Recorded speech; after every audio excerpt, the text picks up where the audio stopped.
हे दोस्तों, स्वागत है आपका अपने YouTube चैनल पर। आज हम बात करने वाले हैं हिमाचल प्रदेश के एक छोटे से गांव घुमरिया के बारे में, जहां पर एक सच्ची घटना घटित हुई थी।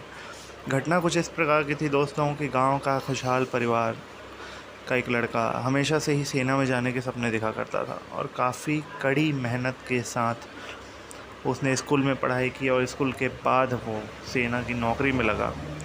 सेना की नौकरी में लगने के बाद वो चला गया कश्मीर में अपनी नौकरी के सिलसिले में काम करने के लिए। और कुछ सालों बाद जब नौकरी करके उसे अपने परिवार की याद आई तो वो छुट्टियां लेकर अपने परिवार से मिलने के लिए वापस लौटता है ट्रेन के रास्ते। ट्रेन रुकती है घुमरिया के ही निकटतम एक बड़े शहर के स्टेशन पर, जहां पर वो ट्रेन से उतरता है और अपने गांव की ओर पैदल ही चलने लगता है। क्योंकि दोस्तों ये कहानी बहुत पुरानी है, तो उस समय गाड़ियाँ नहीं हुआ करती थी, गाड़ी घोड़े, बट नॉर्मल सड़कें हुआ करती थी। दोस्तों सड़कों से ही वो पगडंडियों में पैदल चलता हुआ पहाड़ों के बीच से होता हुआ अपने गांव की ओर पहुंचता है।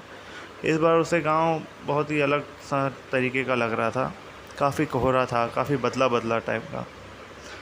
गांव के रास्तों पे चलते हुए वो धुंध के बीच से अंदर जाता हुआ पहुंचता है तो देखता है कि गांव काफ़ी बदला हुआ सा है। स्कूल काफ़ी नया हो गया है, सड़कें काफ़ी अच्छी हो गई है, दुकानें बन गई हैं, घर काफ़ी बदलाव आ गए हैं। तो ऐसे ही करते करते दोस्तों अपने घर के पास पहुंचता है और अपने घर के बाहर पहुंचकर वो आवाज़ लगाता है कि माँ माँ बाबूजी मैं आ गया हूँ। इस पर गेट से बाहर एक अनजान औरत निकलती है और अनजान औरत कहती है कि तुम कौन हो, किससे मिलना है तुम्हें, किसको ढूंढ रहे हो। तो ये मेरे अम्मा बाबा का घर है, मैं उनसे मिलने आया हूँ। आप कौन है, आप कैसे मेरे घर में घुसी हुई हैं। मेरे अम्मा बाबा का है, उनको बुलाइए। तो बोले कौन अम्मा बाबा। तो वो नाम लेता है श्री रामलाल जी यादव। तो वो कहती है कि कुछ देर के लिए वो शॉक्ड हो जाती है, फिर वो सोचती है और फिर वो कहती है कि जिनकी तुम बात कर रहे हो वो यहाँ आज से 30 साल पहले रहा करते थे, बट वो अपने बच्चे, अपने लड़के की खोज में ये घर मेरे पति को बेचकर चले गए हैं। इस पर वो लड़का शॉक्ड हो जाता है। वो उसने सोच में पड़ जाता है कि आखिर चल क्या रहा है, कहाँ है मेरे माता पिता और कौन है ये औरत जो झूठ बोल रही है। तो इस पर वो गुस्सा होकर उससे थोड़ी देर बहस करता है और वहाँ से फिर वापस कहते कहते चला जाता है कि मैं जा रहा हूँ पुलिस स्टेशन और मैं अब तुम्हारे खिलाफ़ कंप्लेन करूँगा। गांव से होता हुआ वो निकटतम के थाने पहुँचता है। थानेदार को वो कंप्लेंट डालता है। जब थाने वो पहुँचता है देखता है कि थाना भी काफ़ी बदला बदला लग रहा था।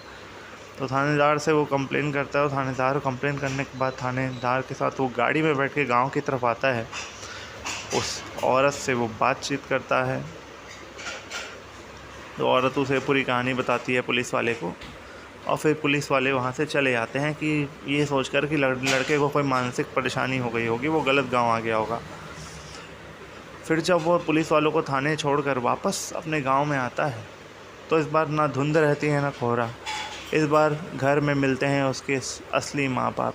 वो उन्हें देख के बेहद रोता है, बेहद खुश होता है, उनसे गले मिलता है और अंदर घर के जाके अपने माता पिता को सारी घटना बताता है। उसके माँ बाप भी आश्चर्य में पड़ जाते हैं कि बेटा ये क्या हुआ, कैसे हुआ। बड़ी अजीब सी घटना थी है। उसके बाद वो थोड़ा देर बाहर निकलता है कपड़े वपड़े बदल के गाँव में घूमने के लिए।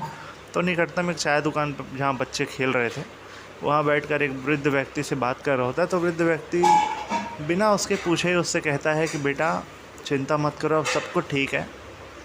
तुमने गलती से पहाड़ों के बीच समय यात्रा की थी जिससे तुम 30 साल आगे पहुंच गए थे और अब तुम सही रास्ते पे आ गए हो। इस पर वो लड़का शॉक्ड हो जाता है कि इन्हें कैसे पता कि मेरे साथ क्या हुआ।